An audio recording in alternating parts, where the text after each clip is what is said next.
Perkenalkan, nama saya Diani Nurlatifah Satria dengan NIM 6420935, kelas 646A03 dari Universitas Bina Sarana Informatika. Pengaruh disiplin dan motivasi kerja terhadap kinerja karyawan. Yang mana variabel X1-nya itu adalah disiplin, variabel X2-nya adalah motivasi kerja, dan variabel Y-nya adalah kinerja. Di sini saya akan running data uji reliabilitas, validitas, dan analisis regresi linear berganda. Untuk yang pertama adalah saya akan menguji validitas. Validitas berguna untuk mengetahui kevalidan atau kesesuaian kuesioner yang digunakan oleh peneliti dalam mengukur dan memperoleh data penelitian dari para responden. Di sini saya sudah memindahkan data kuesioner dari Excel ke aplikasi SPSS. Lalu, untuk menghitung validitasnya, caranya adalah yang pertama, klik analis, lalu klik correlate, lalu klik bivariate. Karena di sini saya akan mencoba uji validitas variabel X, maka saya akan memasukkan variabel X11, X12, X13, X14, X15. Lalu jangan lupa masukkan total X1-nya. Lalu jangan lupa correlation coefficient-nya bagian persennya di checklist. Lalu klik OK. Kemudian akan muncul output dokumen correlation.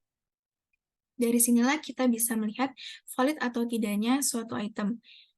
Jadi untuk suatu item valid atau tidaknya dengan membandingkan R hitung dengan R tabel.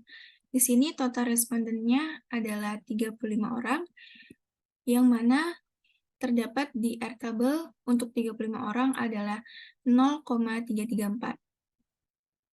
Jika R hitung lebih dari R tabel, maka bisa dikatakan data tersebut valid. Lalu coba kita lihat, di sini total dari R hitungnya itu 0,725.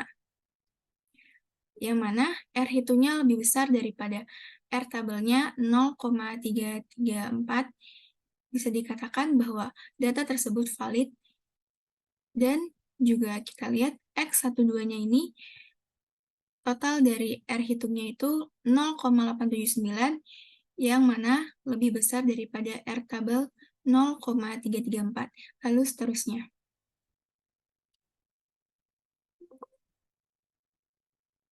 Lalu setelah kita cari untuk variabel X-nya, kita cari lagi, sama seperti tadi, bivariate.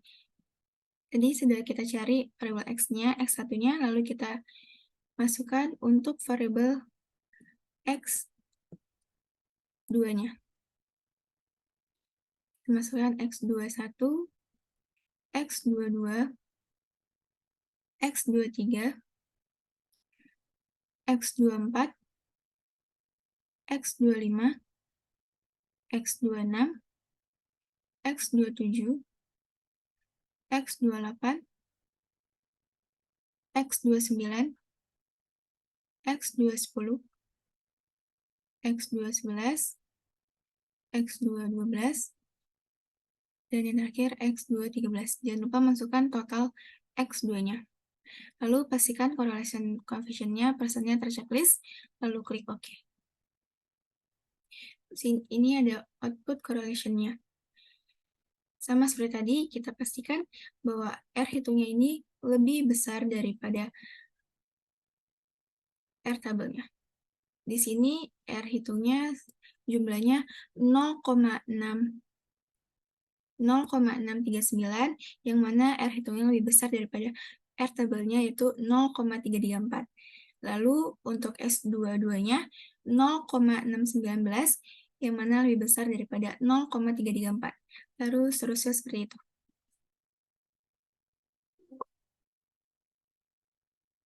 Lalu kita cari untuk variabel Y-nya. Sama seperti tadi, analis, correlate, bivariate, lalu kita cari untuk Y-nya. Kita masukkan Y-nya, Y1, Y2, Y3, Y4, Y5, jangan lupa masukkan total dari X dari Y-nya. Relation-nya, coefficient persennya terchecklist, lalu klik OK. Berikut output correlation-nya. Sama seperti tadi, kita lihat R hitungnya 0,7707, yang mana lebih besar daripada R tabelnya 0,334. Lalu seterusnya, lebih besar ya daripada R tabelnya. Berarti data tersebut valid.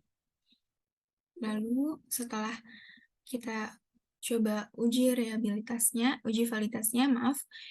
lalu kita coba uji reabilitasnya. Uji reabilitas bertujuan untuk melihat apakah kuesioner memiliki konsistensi jika pengukuran dilakukan dengan kuesioner secara berulang. Kuesioner dikatakan reliable jika nilai Cronbach alpha lebih dari 0,6. Lalu caranya klik analis, lalu klik scale, lalu klik reliability analysis. Karena kita akan mencari uji reliabilitas X-nya terlebih dahulu, kita masukkan X11, X12, X13, X14, dan X15. Lalu bedanya dengan uji validitas, di uji reliability ini tidak memasukkan totalnya. Lalu di situ kita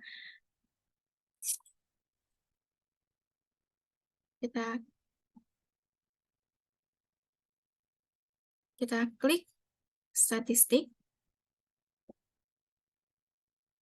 lalu kita checklist bagian correlation, item, scale if item delete,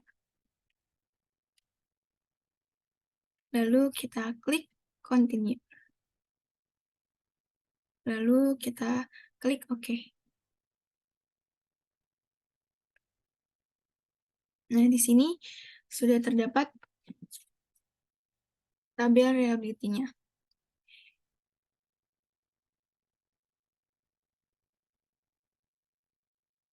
Kemudian kita lihat reliability statistiknya.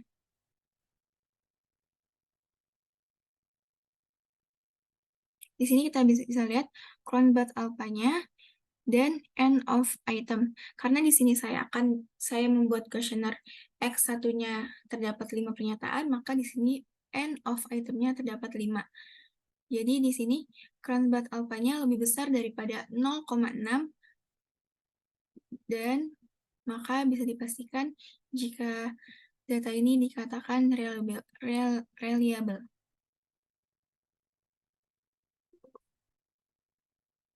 Selanjutnya kita cari untuk data X2-nya. Sama seperti tadi, analis, scale, reliability analysis. Lalu ini kan kita sudah yang X-nya, lalu kita cari untuk yang X2-nya. X21, X22, X23, X24, X25, X26, X27, X28, X29, X210, X211, X213. Oke, lalu sama sekali tadi klik statistik, pastikan itemnya terchecklist, scale-nya, scale if item delete-nya, correlation-nya, lalu kita klik continue, lalu kita klik OK. Berikut data reliability-nya. Lalu kita fokuskan ke reliability statistiknya. Di sini Cronbach alpha-nya 0,898, bahwa dipastikan data ini reliable karena lebih besar daripada 0,6. Di sini end of itemnya 13 karena saya membuat kuesioner di bagian variabel motivasi kerjanya ini terdapat 13 pernyataan. Lalu kita cari untuk Y-nya. Maksudnya saya X2-nya. Sama seperti tadi, scale reliability analysis. Nah, ini kita sudah. Kita pindahkan ke sini. Lalu kita ambil yang Y-nya. Y1, Y2, Y3, Y4, Y5.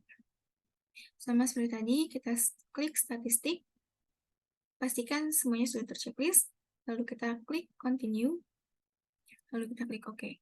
Berikut data reliability-nya, lalu kita fokuskan kepada tabel reliability statistik. Cronbach alpha-nya 0,847, maka dipastikan data tersebut reliable karena lebih besar dari 0,6. Di sini end of item-nya ada 5. Lalu selanjutnya kita akan mencari analisis regrensi linear berganda. Berikut caranya, analis, regression, linear.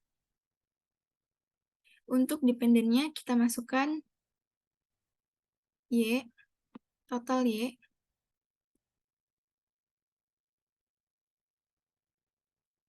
lalu untuk independennya kita masukkan total X1-nya.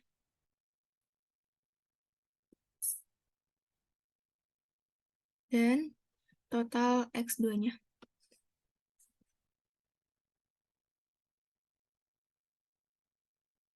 Lalu setelah itu kita klik statistik.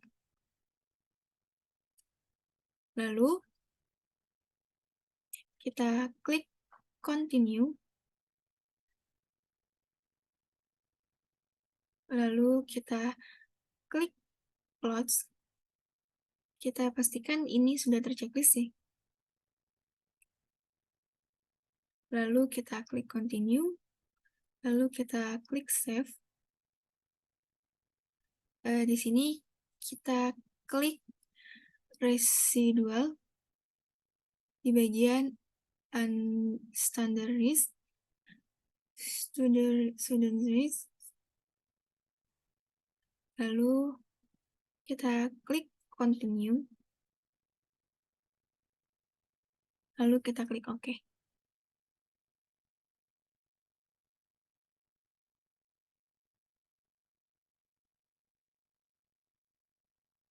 Lalu kita lihat di sini ada tabel Innova. Maksud saya ANOVA. Di sini tabel ANOVA-nya, jika nilai signifikasi kurang dari 0,65, artinya variabel X berpengaruh terhadap variabel Y. Jika lebih dari 0,05, artinya variabel Y tidak berpengaruh terhadap variabel Y. Nilai signifikasinya adalah 0,00 di sini. Lalu artinya otomatis variabel X berpengaruh pada variabel Y karena kurang dari 0,05. Kesimpulannya adalah bahwa nilai F hitungnya sebesar 92,308 dengan tingkat signifikasi sebesar 0,00 kurang dari 0,05, maka model regrensi dapat dipakai untuk memprediksi variabel religiusitas, atau dengan kata lain, ada pengaruh variabel religiusitas atau variabel X terhadap variabel agresivitas atau variabel Y. Demikian dari saya, kurang lebihnya mohon maaf. Wassalamualaikum warahmatullahi wabarakatuh.